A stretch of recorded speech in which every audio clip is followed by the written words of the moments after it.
Unang Samuel, ikatatlong kabanata hanggang ikaapat na kabanata. Sa mga kabanatang ito, mababasa natin ang mga sumusunod.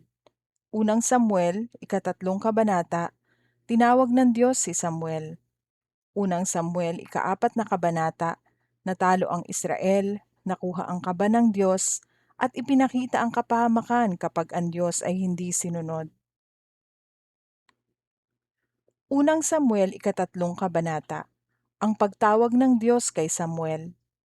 Noong mga panahong naglilingkod si Samuel sa Panginoon sa ilalim ng pangangalaga ni Eli, madalang nang makipag-usap ang Panginoon at kakaunti na rin ang mga pangitain. Isang gabi, natutulog si Eli sa kanyang kwarto. Hindi na siya gaanong nakakakita. Si Samuel naman ay doon natutulog sa bahay ng Panginoon kung saan naroon ang kahon ng kasunduan. At habang nakasindi pa ang ilawan ng Diyos, tinawag ng Panginoon si Samuel. Sumagot si Samuel, "Ano po iyon?" Tumakbo siya kay Eli at sinabi, "Ano po iyon? Bakit niyo po ako tinawag?" Sumagot si Eli, "Hindi kita tinawag. Bumalik ka na at matulog ulit." Kaya bumalik siya at muling natulog. Muli siyang tinawag ng Panginoon, "Samuel." Bumangon si Samuel, pumunta kay Eli at sinabi, "Ano po iyon? Bakit niyo po ako tinawag?" Sumagot si Eli, "Anak, hindi kita tinawag. Bumalik ka na at matulog ulit." Hindi pa nakikilala noon ni Samuel ang Panginoon dahil hindi pa nakikipag-usap sa kanya ang Panginoon. Tinawag ng Panginoon si Samuel sa ikatlong pagkakataon. Bumangon siya at pumunta kay Eli. "Ano po iyon? Bakit niyo po ako tinawag?" At naunawaan ni Eli na ang Panginoon ang tumatawag kay Samuel. Kaya sinabi niya kay Samuel, "Bumalik ka na ulit at matulog. Kung tatawagin ka ulit, sabihin mo, 'Magsalita po kayo, Panginoon. Nakikinig ang lingkod ninyo." Kaya bumalik si Samuel sa higaan at muling natulog. Lumapit kay Samuel ang Panginoon at gaya ng dati, tinawag siya, "Samuel, Samuel." Sumagot si Samuel, "Magsalita po kayo, Panginoon, sapagkat nakikinig ang lingkod ninyo." Sinabi ng Panginoon, "Tandaan mo ito, hindi magtatagal at may gagawin ako sa bayan ng Israel. Paghaharian ng matinding takot ang lahat ng makakarinig nito. Pagdating ng takdang panahon, gagawin ko ang mga sinabi ko laban sa sambahayan ni Eli. Sinabi ko sa kanya na parurusahan ko habang panahon ng sambahayan niya, dahil pinabayaan niya ang mga anak niya sa mga ginagawa nilang paglapastangan sa akin kahit alam na niya ang tungkol dito. Kaya isinumpa ko na ang kasalanan nila'y hindi mapapatawad ng anumang handog kahit kailan."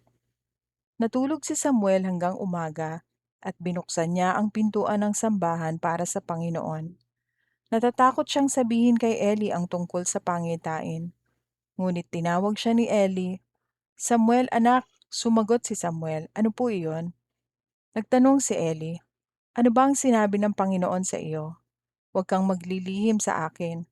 Parurusahan ka ng Diyos ng matindi kung hindi mo sasabihin sa akin ang lahat ng sinabi niya sa iyo." Pinagtapat nga ni Samuel ang lahat sa kanya.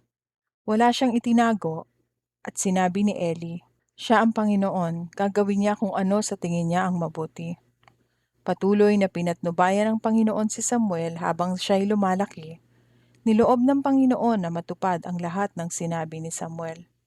Kaya kinilala si Samuel na propeta ng Panginoon mula Dan hanggang sa Beersheba.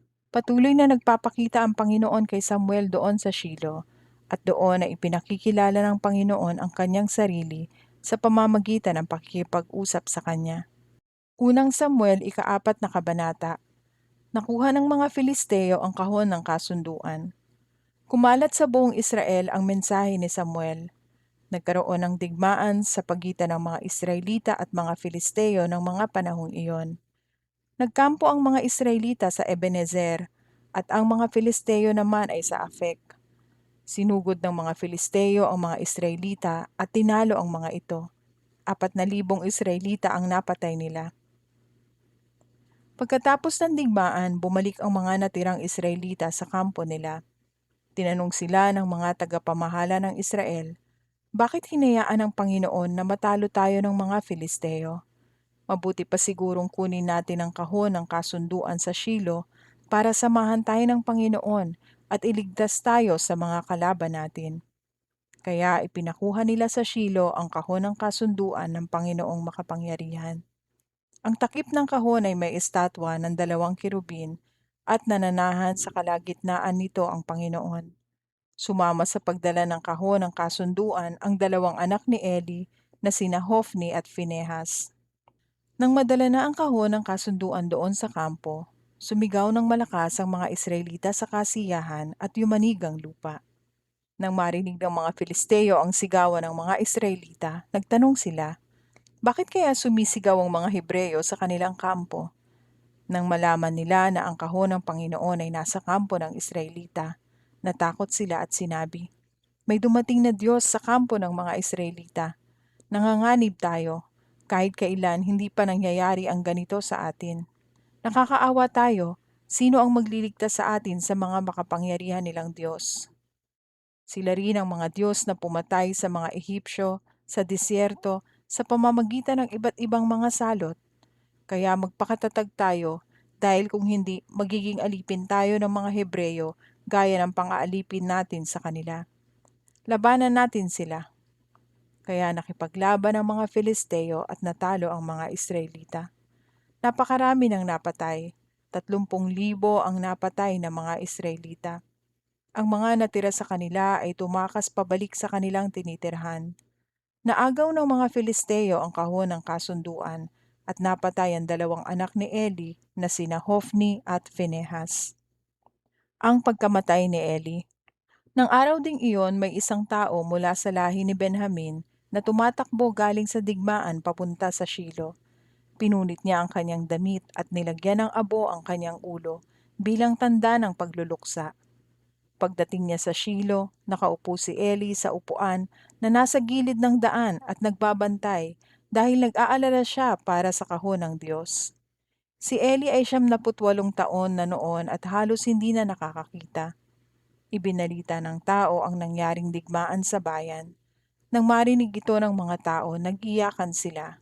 Narinig ito ni Eli at nagtanong siya, bakit umiiyak ang mga tao? Dali-daling lumapit sa kanya ang tao. At sinabi, kagagaling ko lang po sa digmaan. Nakatakas po ako. Nagtanong si Eli, ano ang nangyari anak? Sumagot ang tao, nagsitakas po ang mga Israelita sa harap ng mga Filisteo. Napakarami pong namatay sa mga sundalo natin, kasama po ang 2 anak nyo na sina Hofni at Phinehas. At naagaw din po ang kahon ng Diyos.